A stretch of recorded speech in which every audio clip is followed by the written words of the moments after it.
Al-'athfu bil waw yaqtadi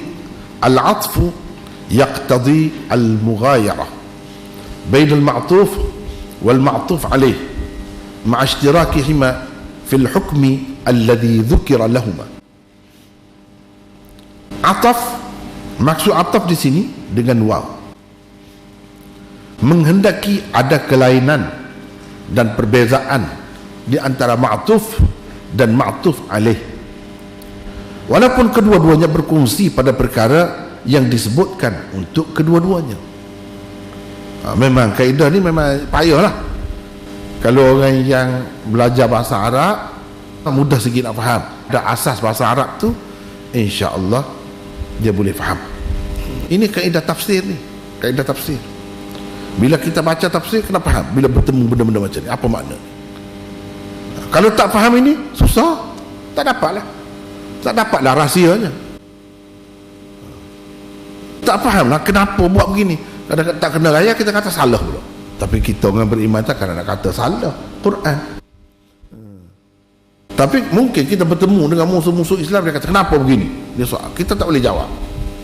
Kalau kita tahu kaedah ni selesai, boleh jawab. Keterangan mengatafkan sesuatu perkataan kepada sesuatu perkataan yang lain tidak diharuskan semata-mata kerana dua perkataan berkenaan berbeza pada lafaznya. Apa yang diperlukan dalam ataf ialah makna kedua-duanya mestilah berbeza. Ini maksudnya ataf dengan waw kan? Cuma perbezaan itu ada beberapa tahapnya.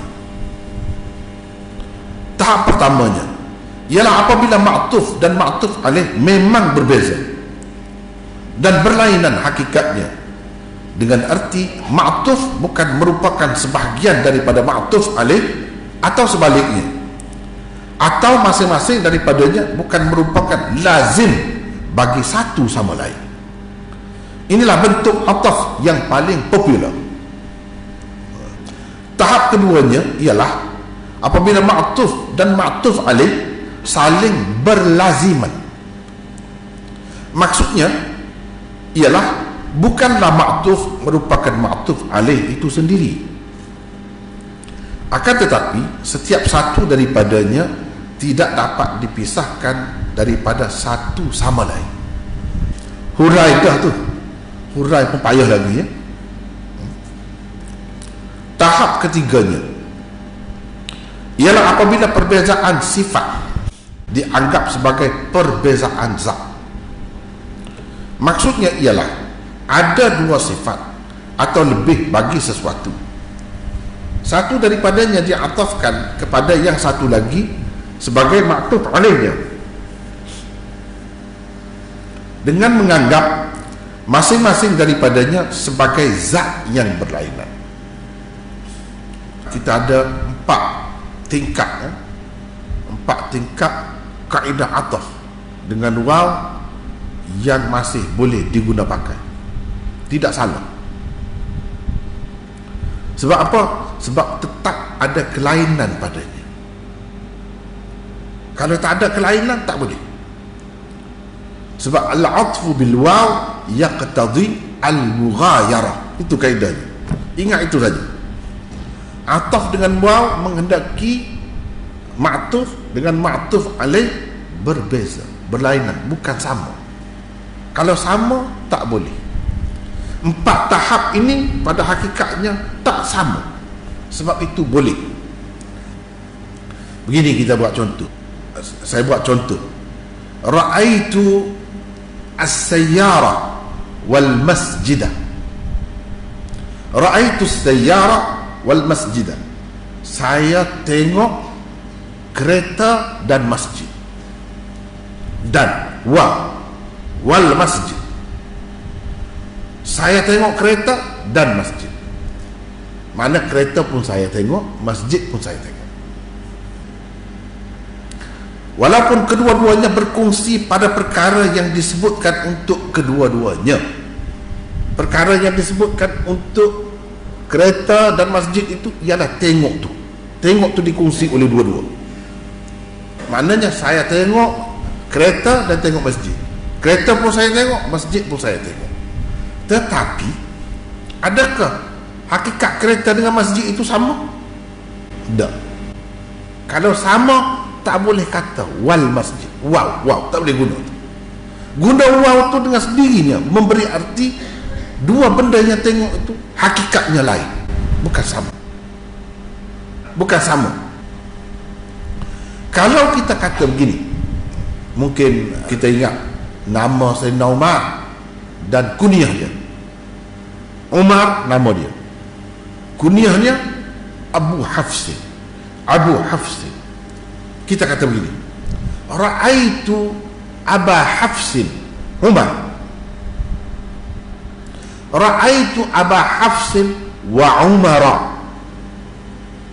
Ra'aitu Aba Hafsin Umar, betul. Sebab Aba Hafsin dengan Umar tu orang yang sama, bukan orang lain. Cuma ini orang panggil kunyah dia, ini orang panggil nama sebenar. Hakikatnya orang sama, benda tu lah. Jadi kalau kita kata Aba Hafsin Umar, tak ada wang, betul. Tapi kalau kita kata ra'aitu Aba Hafsin wa Umara, dan Aba Hafsin itu dengan Umar tu orang sama, tak boleh, salah. Sebab apa? Bila kita kata waw, mesti ma'tuf dengan ma'tuf alaih, dia kena lain hakikatnya, tak boleh hakikat yang sama. Sedangkan itu hakikat yang sama. Aba Hafsin tu Umar lah, Umar tu Abu Hafsin lah. Dengan sebab itu tak boleh kata ra'aitu Aba Hafsin wa Umar, salah kalau macam itu. Ini kena perhatikan 4 tahap yang saya sebut tadi itu, walaupun nampak ada perbezaan sedikit sebanyak, tidak sama, tapi dia tak sama juga. Sebab itu boleh. Kalau sama betul-betul macam Umar dengan Abu Hafsin, tak boleh, salah dari segi kaedah. Kalau kita dapati dalam Quran ada ataf dengan waw, tapi nampak sama, sebenarnya tak sama. Ni kaedahnya, ini kaedah. Kalau sama betul, dia tak akan ataf dengan waw. Orang Arab biasa pun tak akan guna macam tu. Usahkan Allah, kalam Allah, lagilah tepat kaedahnya. Jadi kita kena tahulah, dia ada tahap-tahap dia, tahap kelainan, betul-betul lain. Ini lain dari sudut ni saja, dari sudut ni tidak lain. Misalnya lelaki dengan perempuan, dari sudut manusia tidak lain, itu manusia, ini manusia. Tapi dari sudut jantina lain. Bila ada kelainan, boleh. Itulah maksudnya, ada kelainan. Kalau tak ada kelainan langsung, tak boleh ataf dengan waw. Sebab apa? Kaedahnya al-atfu bil waw yaqtadi al-mughayarah. Contoh ataf tahap pertama, iaitu apabila ma'tuf dan ma'tuf alaih memang berbeza dan berlainan hakikatnya, dan ma'tuf bukan merupakan sebahagian daripada ma'tuf alaih, atau sebaliknya. Makna ma'tuf alaih bukan sebahagian daripada ma'tuf. Apa pula ma'tuf alaih ni? Tak apalah saya sebut, saya sebut. Macam tadi, contoh tadi, ra'aitu sayyarata wal masjidah. Saya telah melihat kereta dan masjid. Masjid tersebut kemudian, kan? Masjid tersebut kemudian. Waw tu orang panggil waw ataf. Masjid yang disebut kemudian tu ma'tuf orang panggil. As-sayyarata itu ma'tuf alaih. Ma'tuf alaih. Gitulah. Panjang lagi ceritanya, tapi secara ringkasnya begitulah. Selain itu ma'tuf dan ma'tuf alaih juga tidak berlaziman. Tidak berlaziman. Berlaziman ni macam mana? Kalau kata begini, mesti begini. Gini. Kata begini, walaupun tak kata, dia mesti gini. Itu berlaziman. Maknanya, tak apa, itu nanti kita bagi contoh kemudian. Satu, ambil baca.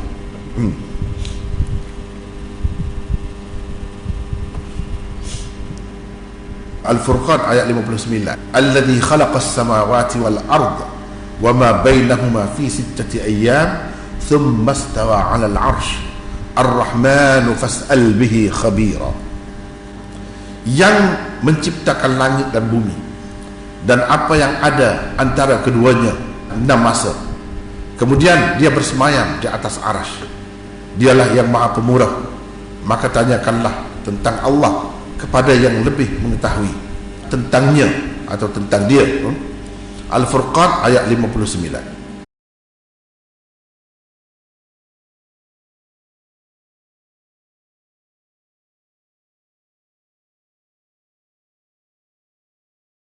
Perkataan-perkataan as-samawat wal ard wa ma bainahuma. Jadi as-samawat ini ma'tuf alaih, wal ard ma'tuf, wa ma bainahuma ma'tuf. Merupakan 3 benda atau hakikat yang berlainan. Ia diikat dalam satu rangkaian ataf. Keharusannya berada dalam rangkaian ataf adalah kerana kelainan hakikat setiap satu daripadanya. Masing-masing daripadanya bukan merupakan juzuk kepada yang lain. Bukan juga ketiga-tiga perkataan itu berlaziman antara satu sama lain. Bukan berlaziman. Sebab itulah diatafkan dengan waw. Cuba tengok ni. Khalaqas samawat waw. Sebab itulah ataf dengan waw. Wa ma bainahuma. Wa ma baina. Waw ni. Itulah waw ataf. Diikatkan dengan waw itu kenapa? Kerana as-samawat lain, al-ard lain, ma bainahuma lain hakikatnya. Ma bainahuma ni kita ataupun lain-lain, lampu ke ini ma bainahuma semua. Ma bainahuma lampu tu sama ke dengan tanah ke? Ma bainahuma itu lampu tu langit ke? Tidak, lain. Oleh kerana lain semuanya, kena ataf dengan waw. Bila ataf dengan waw kita dah tahu dah, dengan sendirinya kita dah tahu dah bahawa ini ma'tuf dengan ma'tuf alaih ada berapa 1000 pun lain hakikatnya. Ini sini ada 2, 3, tiga ni lain hakikatnya, bukan benda yang sama. Kita tahu daripada mana? Waw sebiji. Dulu saya baca dalam tafsir Al-Furqan Hasan Indonesia, dalam mukaddimah tu dia macam pengarang tu afallahu anhu, dia seorang yang baik, seorang yang alim, tetapi begitulah manusia ni adalah likulli jawadin kabwah wa likulli alimin hafwah. Kuda bagaimana tangkas pun ada ketikanya dia jatuh rebah. Orang alim bagaimana alim pun ada ketikanya dia bercakap mengarut, tak betul, jangan pegang. Ada kalanya memang begitu manusia. Dia kata azab kubur tak ada. Azab kubur tak ada. Yang adanya azab neraka. Yang dikatakan azab kubur itu tidak lebih daripada azab neraka. Kalau kita tengok kepada ayat an-nar yu'raduna 'alaiha ghuduwan wa 'ashiyyan. Neraka ditunjukkan kepada mereka, orang duduk di alam barzakh itu pada pagi dan petang. Tunjuk neraka, bukan neraka betul. Jadi azab kubur tersendiri itu tidak ada.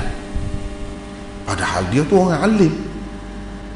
Ni Darul Kausar ni pakai kitab dia, Kitabut Tasrif tu, Saraf tu, pakai kitab Hasan, bagus. Tapi kita tahu di mana dia silap. Dia kata azab kubur tak ada. Cuba baca hadis biar betul.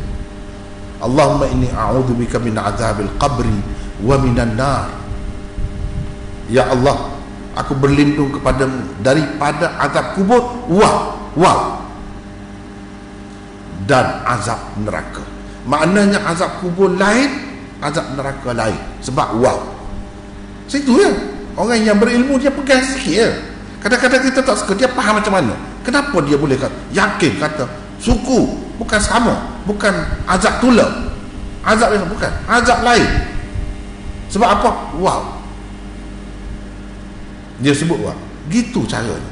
Sebab itu kalau orang yang memang kuat, kukuh lah dari segi ilmu, benda-benda macam ni dia guna kaedah-kaedah ni lah. Kalau kita lemah kaedah, banyak perkara yang kita akan terlepas. Kita tak akan dapat faham di mana kesilapan orang, di mana kesilapan dia, atau kita sendiri pun mungkin tersilap sebab kita tak sedar yang itu silap. Padahal dalam hadis tersebut wa minan nar. Waw menunjukkan azab kubur ada, lain hakikatnya. Azab neraka pun ada, lain, dia tidak sama, bukan benda yang sama. Inilah kaedah ni lah. Jadi kaedah ni bukan terpakai dalam Quran saja, dalam hadis, dalam bahasa Arab memang begitu. Macam kita sebut tadi, sayyarah, kereta dengan masjid lain. Kita tak boleh kata untuk benda yang sama dengan menggunakan waw, tak boleh. Kalau kata salah, kecuali lain, boleh terima, boleh terima. Seterusnya perkataan-perkataan as-samawat wal ard wa ma bainahuma merupakan tiga benda atau hakikat yang berlainan. Ia diikat dalam satu rangkaian ataf. Ini dia panggil rangkaian ataf. Keharusannya berada dalam rangkaian ataf adalah kerana kelainan hakikat setiap satu daripadanya. Masing-masing daripadanya bukan merupakan juzuk kepada yang lain. Bukan juga ketiga-tiga perkataan itu berlaziman antara satu sama lain. Itu. Yang kedua, ini contoh yang kedua. Nazzala 'alaikal kitaba bil haqqi musaddiqan lima bayna yadayhi wa anzala at-taurata wal injil min qablu hudan lin-nas wa anzala al-furqan, dan seterusnya. Yang kita hendak ni sini, yang kita hendak sini,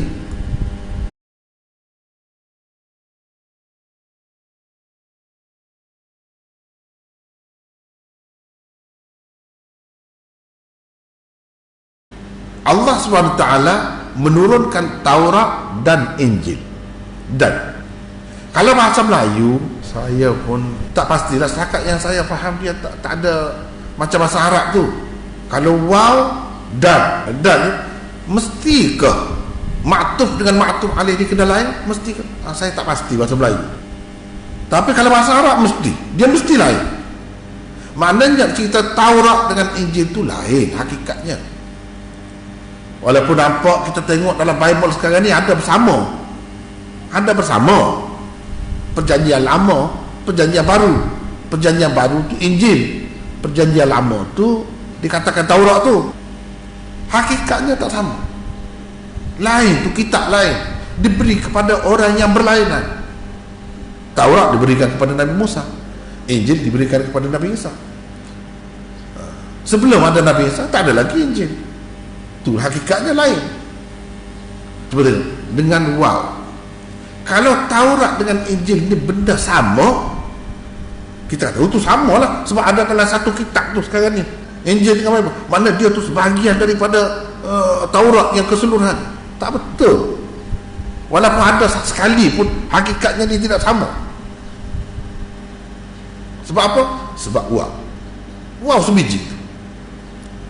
Waw inilah yang menentukan Taurat itu lain, Injil lain. Sebab itu ataf dengan waw. Dia juga yang menurunkan kitab-kitab Taurat dan Injil. Maknanya dua yang berlainan hakikatnya. Perkataan Taurat dan Injil berada dalam rangkaian ataf. Kedua-duanya adalah kitab yang berlainan hakikatnya. Kelainan hakikat kedua-duanya lah yang mengharuskan kedua-dua perkataan itu diikat dalam satu rangkaian ataf dengan waw. Masing-masing daripadanya bukan merupakan juzuk kepada yang lain. Bukan juga ketiga-tiga perkataan itu berlaziman antara satu sama lain. Kalau kata tiga, wal furqan, satu lagi furqan, ya. Mana furqan tu Quran itu lain pula. Kenapa? Apa maksud juzuk tu? Juzuk juzuk ni misalnya juzuk ni bahagian kepala dia ni juzuk, bagi ni tapak dia ni satu juzuk daripada ni mic ni. Maknanya dia tidak juzuk. Apa ni, Injil itu walaupun bersama dengan Taurat, ia bukan satu juzuk daripada Taurat, bukan. So kita kata letak bersama tu lain cerita. Hakikat, kira hakikat tak sama. Kita tahu mana Allah Subhanahu Wa Taala dah kata dah, wa anzalat taurata wal injil. Wow, ada situ menunjukkan Taurat lain, Injil lain. Ataf maksudnya dengan waw menghendaki ada kelainan dan perbezaan di antara ma'tuf dan ma'tuf alaih, walaupun kedua-duanya berfungsi pada perkara yang disebutkan untuk kedua-duanya. Jadi kemarin kita dah bincang dah sebahagiannya, dia mesti kena ada lah, mana antara ma'tuf dengan ma'tuf alaih itu kena ada kelainan, berbeza. Tak boleh tidak berbeza, benda sama tak boleh dia ataf dengan waw. Kalau ataf dengan waw mesti ada kelainan. Cuma tahap kelainan itu, perbezaan itu dia ada banyak tahap. Dia ada banyak tahap.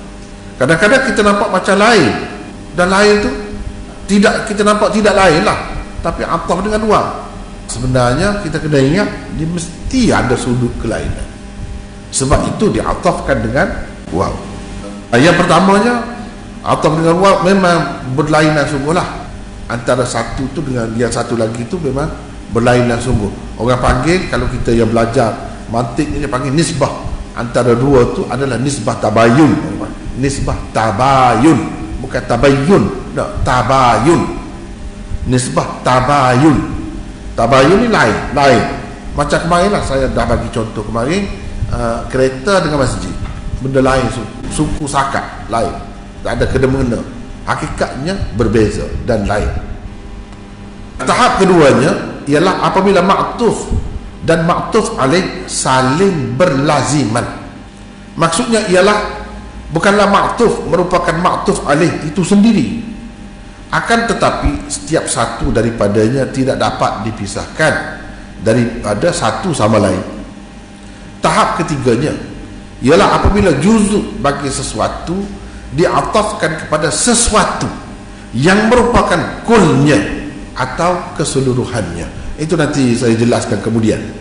Tahap keempatnya ialah apabila perbezaan sifat dianggap sebagai perbezaan zat.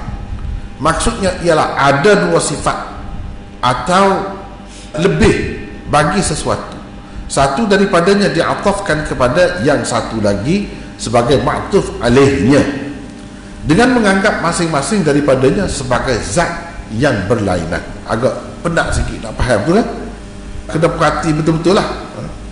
Kalau yang sudah ada asas sikit tu mudah sikit lah. Baik, kita nak bagi contoh. Dengan bagi contoh ni mudah nampak sikit lah. InsyaAllah mudah nampak. Contoh ataf tahap pertama, iaitu apabila ma'tuf dan ma'tuf alaih memang berbeza dan berlainan hakikatnya, dan ma'tuf bukan merupakan sebahagian daripada ma'tuf alaih, atau sebaliknya. Selain itu ma'tuf dan ma'tuf alaih juga tidak berlaziman. Jadi contohnya ini, Allahul ladzi khalaqas samawati wal arda wa ma bainahuma. Allah yang menciptakan langit dan bumi. Ini yang menciptakan ini langit dan bumi dan apa yang ada di antara keduanya. Jadi ini as-samawat, al-ard dan ma bainahuma. Waw ni, waw, wal ard wa ma bainahuma, waw ni. Inilah orang kata rangkaian ataf ni. As-samawat yang dulu tu orang panggil ma'tuf alaih. Al-ard ma'tuf. Wa ma bainahuma itu pun ma'tuf juga. Ma'tuf juga. Jadi ma'tuf alaihnya as-samawat itu ma'tuf alaihnya. Jadi jelas sekali hakikat semua tu berbeza. Hakikat semua tu berbeza.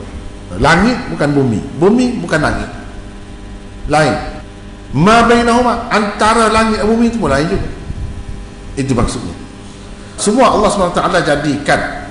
Ini memang lain sungguhlah. Inilah pada asalnya ataf dengan waw itu menunjukkan kelainan. Contohnya mana? Ini. Kebanyakannya inilah. Ataf dengan waw ni kebanyakannya beginilah. Untuk dua benda yang berbeza, berlainan. Perkataan-perkataan as-samawat wal ardu wa ma bainahuma merupakan tiga benda atau hakikat yang berlainan. Ia diikat dalam satu rangkaian ataf, orang panggil. Keharusannya berada dalam rangkaian ataf adalah kerana kelainan hakikat setiap satu daripadanya. Masing-masing daripadanya bukan merupakan juzuk kepada yang lain. Bukan juga ketiga-tiga perkataan itu berlaziman antara satu sama lain. Bukan kata kita kalau terima ni mesti kena terima tu. Kalau tidak tak faham, kalau tak terima. Bukan gitu. Bukan begitu.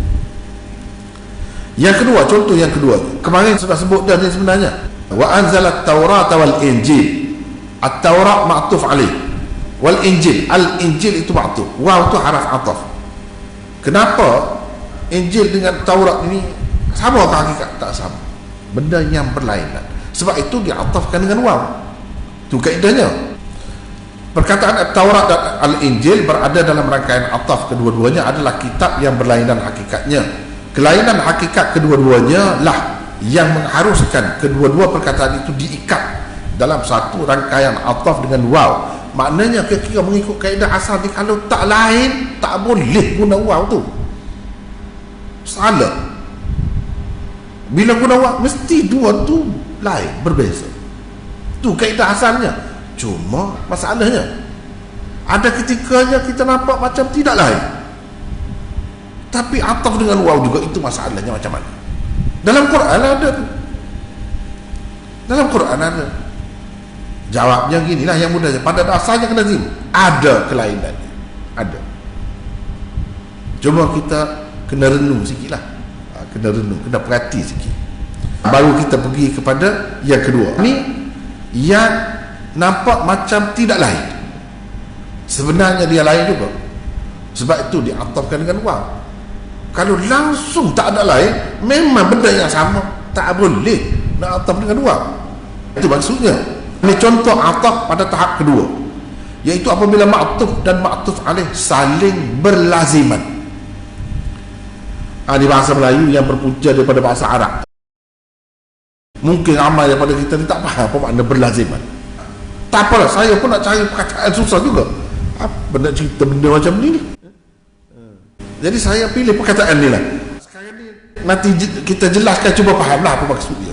Dan setiap satu daripadanya tidak dapat dipisahkan daripada satu sama lain. Ialah contoh dia. Ini berlaziman ni, dia mesti benda yang tak dapat dipisahkan. Kita tak boleh bayangkan ada dia tanpa kita terima yang satu lagi. Misalnya, contoh lain lah. Contoh lain, kita nak bayangkan anak tanpa bayangkan ibu. Itu tak boleh. Ibu dan anak adalah dua perkara yang berlaziman. Berlaziman. Kita tak boleh terima ada anak tanpa ada ibu. Kalau ada ibu pun, dia mesti kena ada dia pula. Tapi anak tidak semesti ada. Kalau kata anak, mesti ada ibu. Itu lazim. Lazim, orang panggil lazim. Tapi kalau ada ibu, anaknya tidak semesti ada. Anak tak mesti ada. Sama juga bapa dengan anak. Bila kata anak, dia mesti bapa dia tu ada dalam kepala kita. Tak mungkin ada anak tak ada bapa, kecuali yang mukjizat tu lain cerita lah, yang biasa. Yang biasa. Tapi kalau bapa, dia tidak mesti ada anak. Mana tak ada berlaziman. Lazim ni mana kedua-dua arah tu. Begitu. Contohnya, wala talbisul haqqa bil batil wa taktumul haqqa wa antum ta'lamun.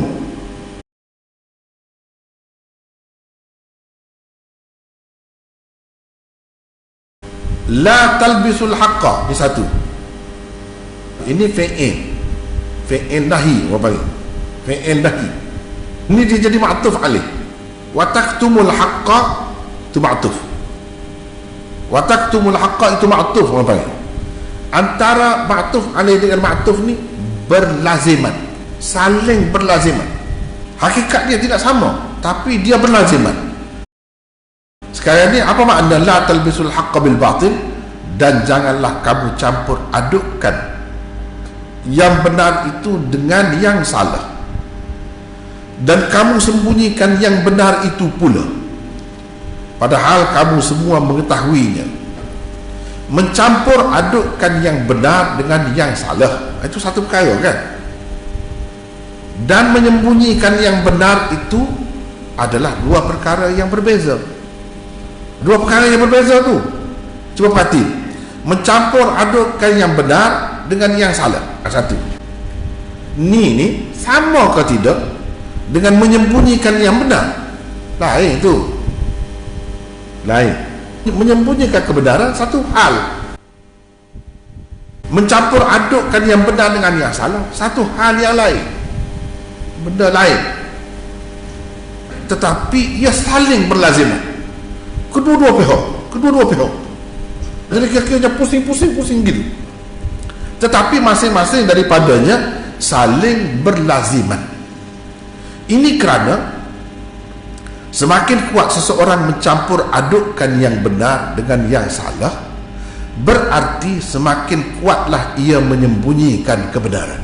Gitu jadinya. Orang yang menyembunyikan kebenaran pula semestinya mengemukakan kebatilan atau sesuatu yang salah sebagai ganti kebenaran atau sesuatu yang benar. Nanti akan jadi gitu. Dengan begitu semestinya akan berlaku perbuatan mencampur aduk yang benar dengan yang salah. Dia akan jadi gitu. Maknanya saling berlaziman. Bila kita kata mencampur adukkan yang benar dengan yang salah, mesti dia akan ada menyembunyikan yang benar. Sebab kalau tak campur, dia akan nyata yang benar tu. Sebab campur tu dia tak nyata kebenaran itu, macam tersembunyi. Sebab campur tu. Kalau tak campur, nyata. Menyembunyikan yang benar pula, menyembunyikan yang benar sama juga dengan mencampur adukkan kebenaran dengan yang salah. Sebab itulah yang jadi tersembunyi itu. Jadi berputar, berkeliling, berputar tu di sekitar benda yang dua tu. Dia tak boleh lari. Itulah yang dikatakan berlaziman tu. Kalau yang macam ni nampak macam benda sama lah. Jadi kenapa ataf dengan wang? Itu persoalannya. Tidakkah ataf dengan wang ini kena lain? Jawabnya ini lain juga hakikatnya. Cuma oleh kerana dia berlaziman tu nampak macam sama. Sebenarnya tidak sama. Hakikat dia, kalau letak suku-suku lain makna dia. Tapi oleh kerana bila berlaku gini, dia akan mengakibatkan yang ni, yang ni mengakibatkan yang ni. Jadi sebab itu dikatakan berlaziman. Dalam keadaan macam ni, ataf dengan waw boleh, tidak salah. Begitu. Yang salah ni kalau betul-betul hakikat yang sama, tiba-tiba kita kata atafkan dengan waw, itu baru salah. Contoh yang kedua, وَمَنْ يُشَاقِقِ الرَّسُولَ مِنْ بَعْدِ مَا تَبَيَّنَ لَهُ الْهُدَى وَيَتَّبِعْ غَيْرَ سَبِيلِ الْمُؤْمِنِينَ نُوَلِّهِ مَا تَوَلَّى وَنُصْلِهِ جَهَنَّمَ وَسَاءَتْ مَصِيرًا.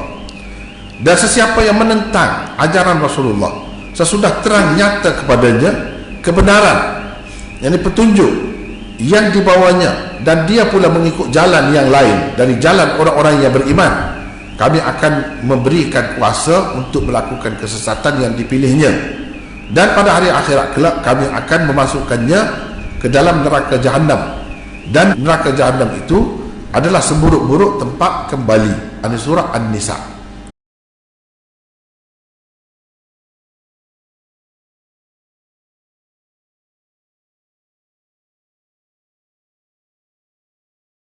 Kalau kita tanya, sesiapa yang menentang ajaran Rasul setelah terang nyata kepadanya petunjuk yang dibawa oleh Rasul. Ini satu, ini sekerat ni, setakat tu satu, dan dia pula mengikut jalan daripada sini sampai sini. Ini benda lain pula. Dia ada waw. Kalau kita tengok yang ni, wa man yushaqiqir rasul sampai ke sini. Ini satu bahagian. Wa yattabi' ghayra sabilil mu'minin, ini bahagian yang kedua. Mana atafnya? Waw ni. Wa yattabi', ni waw ni. Waw ni sebiji ni, inilah yang dikatakan yang menyambung, menghubungkan dua tu. Dua ayat tu. Jadi wa man yushaqiqir rasul tu orang panggil ma'tuf alaih, dan yattabi' ghayra sabilil mu'minin itu orang panggil ma'tuf. Jadi ma'tuf dengan ma'tuf alaih ni dua hakikat yang berbeza, dua perkara yang lain, tetapi masing-masing daripadanya saling berlaziman. Saling berlaziman ni macam mana? Cuba tengok. Menentang ajaran Rasulullah sesudah terang nyata kepada seseorang kebenaran petunjuk yang dibawanya, dan mengikut jalan yang lain dari jalan orang-orang yang beriman, adalah dua perkara yang berbeza dan berlainan hakikatnya. Dua perkara yang berbeza. Kena renung, kena perhati. Tetapi kedua-duanya saling berlaziman. Kedua-duanya saling berlaziman. Sebab apa kita kata saling berlaziman? Kerana apabila seseorang menentang ajaran Rasulullah, sesudah terang nyata kepadanya kebenaran petunjuk yang dibawa baginda, sudah tentulah ia telah mengikut jalan yang lain dari jalan orang-orang yang beriman. Mesti gitu. Bila dia neraka ni, maknanya dia tidak ikut jalan orang beriman lah. Mesti. Mesti itulah lazim tu. Apa panggil? Berlaziman tu. Dia tentulah bukan seorang yang beriman lagi kalau menentang Rasul. Mesti gitu. Sebabnya ialah orang yang beriman tidak akan menentang ajaran Rasulullah. Begitu juga sebaliknya, sebelah lagi. Orang yang mengikut jalan yang lain dari jalan orang-orang yang beriman, sudah tentulah ia seorang yang menentang Rasulullah. Kan dia tidak ikut jalan beriman. Orang kafir, takkan dia nak sokong Rasulullah. Dia akan menentang, dia tak akan setuju. Itulah yang dikatakan ma'tuf dan ma'tuf alaih saling berlaziman. Orang yang mengikut jalan lain dari jalan orang-orang yang beriman, orang kafir lah misalnya, orang kafir yang tidak ikut jalan orang beriman, apakah dia tidak menentang Rasul? Dengan sendiri ada menentang Rasul bila dia tidak ikut jalan orang yang beriman.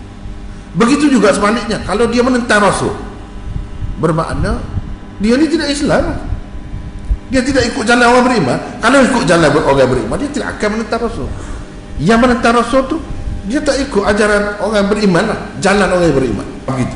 Dia saling berlaziman, saling berkait dua tu, tak boleh dipisahkan. Dalam keadaan ini pun masih lagi dibolehkan kedua-duanya diikat dalam rangkaian ataf dengan waw. Tu nak ceritanya, ataf dengan waw boleh lagi dalam keadaan berlaziman macam ni, asalkan hakikat kedua-duanya berbeza. Itu yang pentingnya. Yang tak bolehnya kalau tak ada beza. Ni berbeza hakikat dia, cuma ia berlengkap gitu, berlengkap gitu. Tak boleh putus, tak putus. Kalau macam tu masih boleh lagi, kerana kedua-duanya masih tetap juga berlainan hakikatnya. Ini yang kedua. Contoh ataf pada tahap ketiga, nak kira nampak macam tidak berlainan. Kalau nak kira tak boleh lah bila tidak berlainan. Guna waw tu diguna juga situ. Macam mana?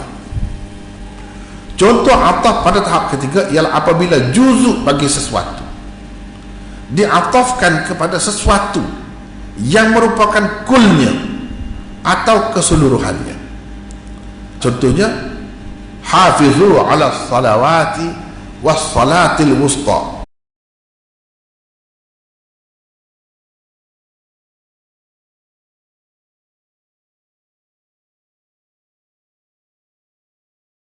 Ini satu bahagian.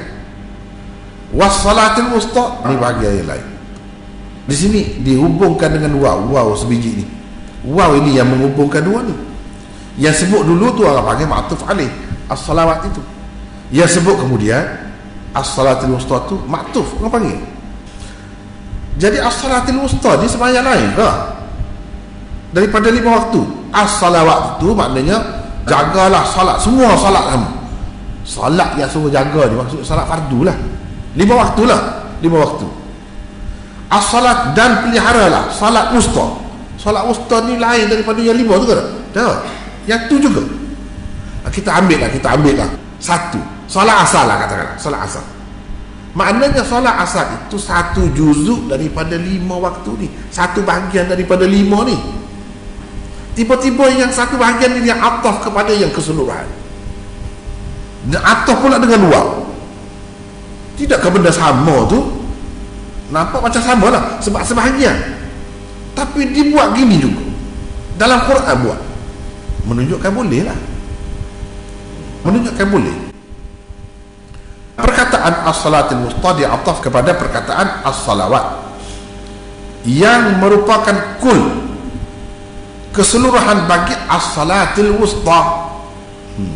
Cara ataf seperti ini masih diharuskan mengikut nahwu bahasa Arab. Guna waw tu boleh mengikut nahwu bahasa Arab. Misalnya kita kata kereta dan tayar tayar kereta tu lah, mari ke hadapan saya. Kereta dan tayar dia, tayar tu sebahagian daripada kereta kan. Kereta dan tayar tu mari ke hadapan saya dan gunakan waw. Boleh ke tak boleh? Boleh, masih boleh lagi dalam keadaan macam ni. Sebab apa? Sebab ia ada juga kelainan. Kalau langsung tak ada kelainan, tak boleh sebut gitu. Kelainannya apa? Sekurang-kurangnya dari sudut kelebihannya. Kalau sama-sama wajib, semua wajib lah, sembahyang 5 waktu tu semua fardu. Tapi kenapa sebut secara berasingan ni dengan waw pula? Nak menunjukkan ada sudut perbezaan. Tidak kata tak ada langsung perbezaan, tak, ada sudut perbezaan dan kelainannya. Dengan sebab itulah boleh digunakan waw untuk mengatafkannya. Tu kaedahnya tu, kaedah tu. Cuma kalau kita bahasa Melayu, kalau kita kata macam tak ada, apa maknanya? Kereta dengan tayar tu mari ke depan saya. Yalah, kereta nak mari dengan apa? Dengan tayar lah juga kan. Kalau tak ada tayar tu nak mari macam mana? Kita kata kan, apa bercakap macam tu? Kita kata dari segi nak bercakap sajalah, nak bercakap saja. Kalau tak ada tayar, dia tak boleh mari kereta. Tak ada pintu boleh mari lagi. Tak ada pintu boleh mari, tak ada kursi boleh mari lagi. Nak ceritanya tayar tu penting. Sebab itu saya sebut tayar tu logik dia tu. Sebab apa saya sebut tayar secara berasingan? Sebab kalau tak ada tayar tak boleh mari. Tak ada pintu boleh mari. Tak ada kursi boleh mari lagi. Tak ada tayar tak boleh. Sebab itu sebut tayar. Maknanya ada sesuatu yang asing pada dia. Pada dia tu asing. Contohnya kalau di sini salat wusta tu walaupun salat fardu juga, salat 5 waktu juga, iaitu sebahagian daripada salat 5 waktu juga, tetapi ada sudut-sudut tertentu yang membezakannya daripada yang lain.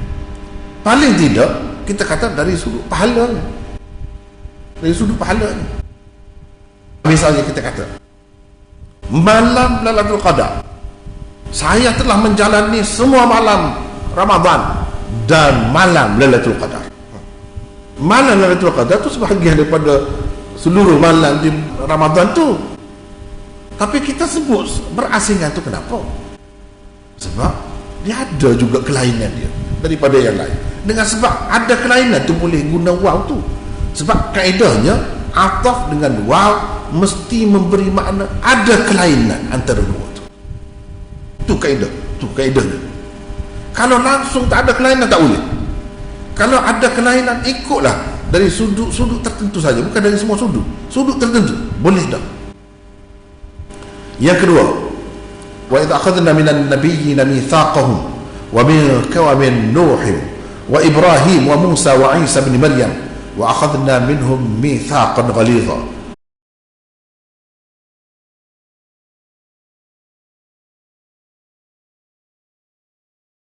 Wa idza akhadna minan nabiyyin mitsaqahum, ini satu bahagian.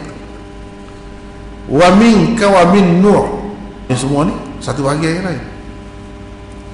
Waw ni, waw sebelum minka ni ataf kepada minan nabiyyin. Minan nabiyyin, kami telah buat janji dengan para nabi dengan teguh, dan janji juga dengan Nuh, dengan Ibrahim. Tidakkah engkau ni Muhammad ini, Nuh, Ibrahim, Musa termasuk dalam nabi-nabi dah tu yang disebut sebelumnya? Memang termasuk. Memang termasuk.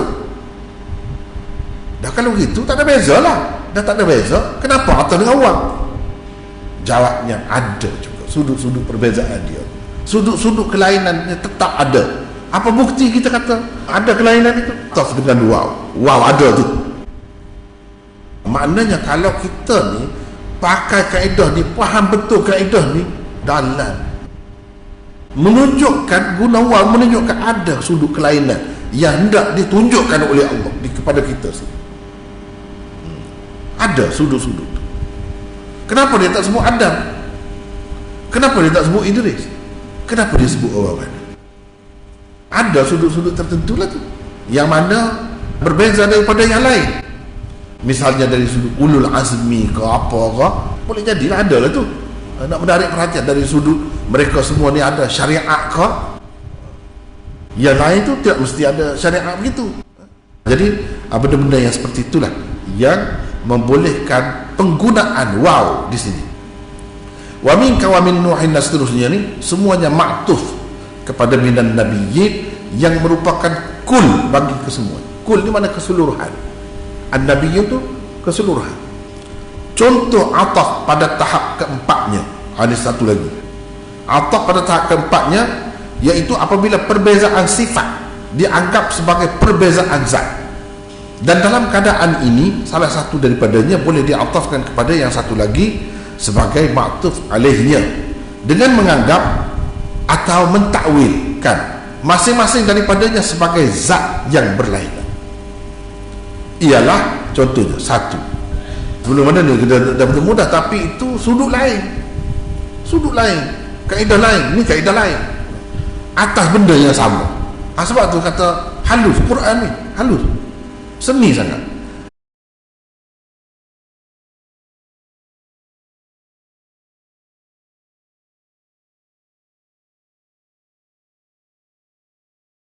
Sabbih isma rabbikal a'la alladhi khalaqa fasawwa. Ini satu bahagian. Dia tak ada sebelum alladhi ni kan tak ada waw kan? Tak ada. Tak ada. Sini baru ada waw. Walladhi qaddara fahada, baru ada waw. Ini bahagian yang kedua. Bahagian yang ketiga, sini pun ada juga waw. Semua ni waw ni ataf kepada alladhi yang pertama yang tidak ada waw tu. Kenapa dia ataf situ? Itu soalnya. Kenapa dia ataf situ?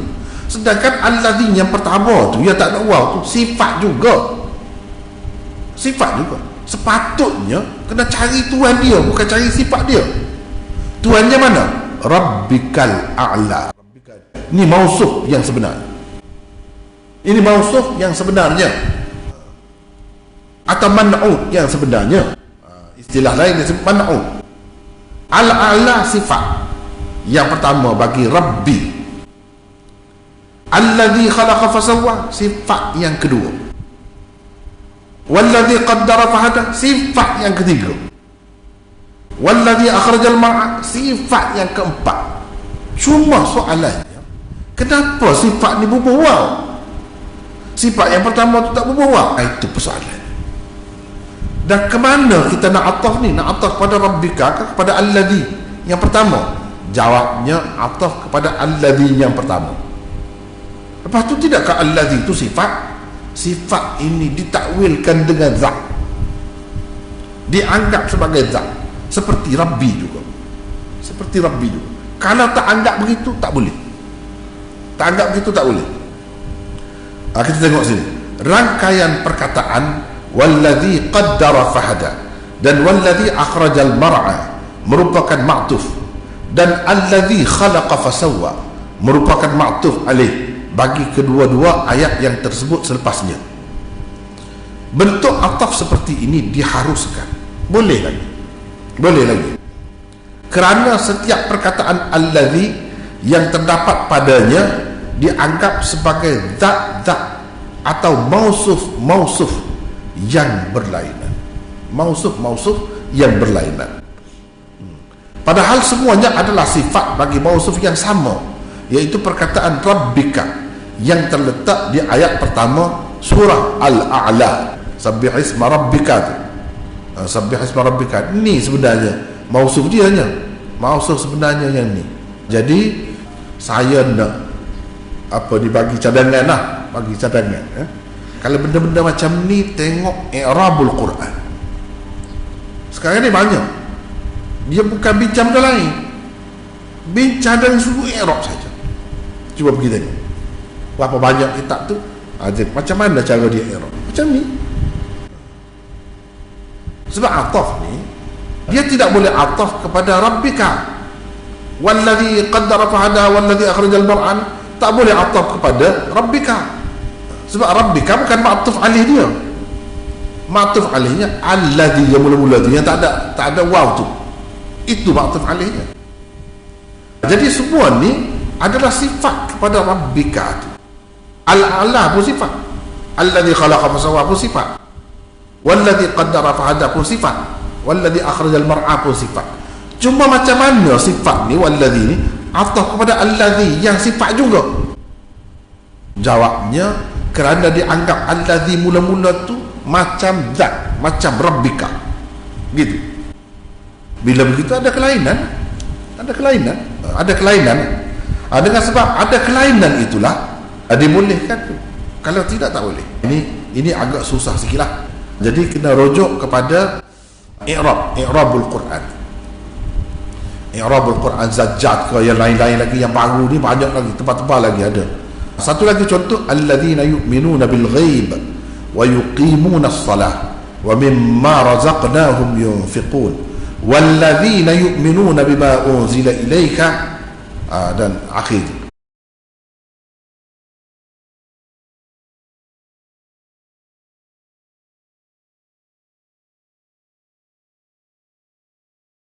Jadi yang kita naknya di sini, alladzina yu'minuna bil ghaib, tak ada waw di sini.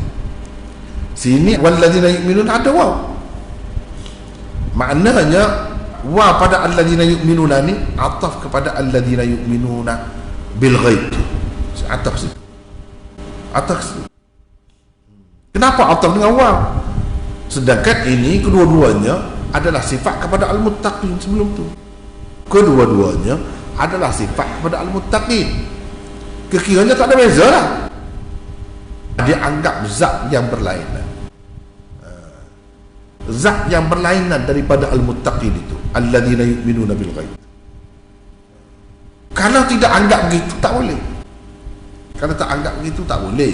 Sebab apa? Dia kira ataf kepada benda tu lah, ataf kepada benda yang sama. Kalau ataf kepada benda yang sama, tak boleh. Kita macam mana nak boleh jadi benda lain tu apabila kita anggap alladzina yu'minuna ini sebagai zat yang berasingkan, bukan sebagai sifat. Takwilkan dengan zat, maknanya bukan kita anggap dia tu sebagai sifat, sedangkan zahir dia ni yang sebenarnya, yang asalnya dia ni sifat kepada al-muttaqin, hudal muttaqin alladzina yu'minuna. Alladzina ni sifat, alladzi itu sifat. Jadi kira-kira sifatnya sama lah, sebab kedua-duanya sifat bagi al-muttaqin ni. Alladzina yu'minuna bil ghaib pun sifat al-muttaqin, walladzina yu'minuna bima unzila ilaika pun sifat bagi al-muttaqin tu juga, bukan sifat bagi orang lain. Jadi sifat bagi yang sama ni nak ataf macam mana? Tak boleh lah, sebab benda sama nak ataf dengan waw. Dia jawabnya, ditakwilkan sifat ini dengan zat yang lain, baru boleh. Barulah selesai. Kalau tidak, tak boleh. Inilah 4 bentuk ataf dengan waw yang diperbolehkan. Yang popularnya yang mula-mula tu, hubungan tabayun di antara dua tu suku memanglah asing betul. Yang 3 lagi tu agak rumit, ada tapi tidak banyak. Kena tahulah kenapa di sini digunakan dengan waw. Masuk dalam tahap yang ketiga ke, tahap kedua ke, tahap keempat, itu kena pastikan. Itu kena pastikan. Boleh jadi kalau selagi dia masuk dalam 4 ni, walaupun tidak popular pun, 2, 3, 4 masih boleh, masih tidak salah, dan ia masih menunjukkan ada sudut kelainan, sudut perbezaan itu ada. Sebab itu boleh. Kalau tidak ada sudut perkelainan itu, tak boleh. Sebab kaedah sudah kata dah, al-atfu yaqtadil mughayarah bainal ma'tuf wal ma'tuf alaih. Itu kaedahnya. Ataf menghendaki ma'tuf dengan ma'tuf alaih itu ada kelainan. Kalau tak ada kelainan langsung tak ada, tak boleh. Dia mesti kena ada kelainan baru boleh. Jadi ini contoh-contoh yang ada kelainan, walaupun dari sudut-sudut kecil sedikit ada, baru boleh. Demikianlah 4 bentuk ataf dengan waw yang diharuskan menurut tata bahasa Arab, meskipun tidak terdapat kelainan antara ma'tuf dengan ma'tuf alaih dalam arti kata yang sebenar-benarnya. Nak kata betul-betul lain, tak juga, ada sedikit kelainan pun boleh dah.